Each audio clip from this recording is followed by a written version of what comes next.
So, hi guys. I'm trying out this DJI Mini. Ayan, kakagising ko lang. Kaya, yung boses ko ayan. So, ayan, hindi ko alam kung ano ba. May noise reduction na ba to? Wait. Meron na yata.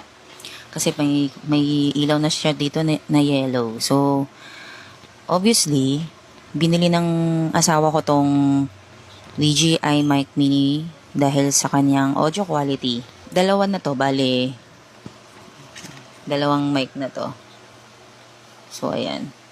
Tapos, may transmitter siya. Ang gamit ko ngayon is yung Android phone ko. Then, naka-direct ako transmitter. Pwede rin siyang Bluetooth. Actually. So, pero ang sabi ng asawa ko, mas maganda raw to kapag may transmitter. So, kung wala ka pa nito, please lang, i-check out nyo na yan. Cheers. Kasi sobrang ganda ng quality nito. Although, may pricey siya, pero sure na kayo sa quality, sa magiging audio quality ng mga videos nyo. So, ito yung, tatanggalin ko yung transmitter ko para marinig nyo pag walang mic. Ayan. So, ito yung transmitter. Pwede nyong babaan dito. May zip yan, 0, negative 6, ay positive 6 pala. Ayaw, naka-front kasi ako na camera. Ayaw mag-focus, sorry. So, ayan. So, ito yung voice ko pag walang mic. Ganito.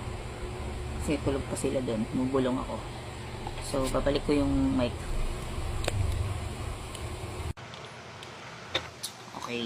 Okay. So, ito na ulit yung voice ko.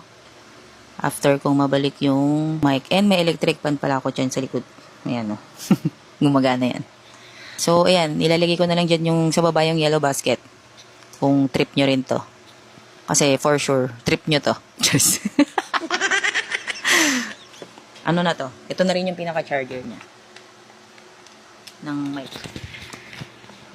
Ayan, no. So, full charge pa siya. May ilaw na 4, di ba?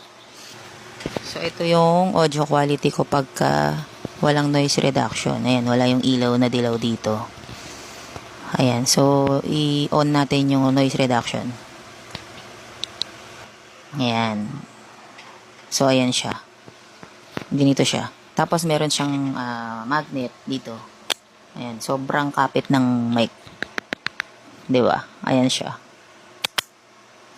Ayan yung mic, yung magnet niya. Nilagay natin dito.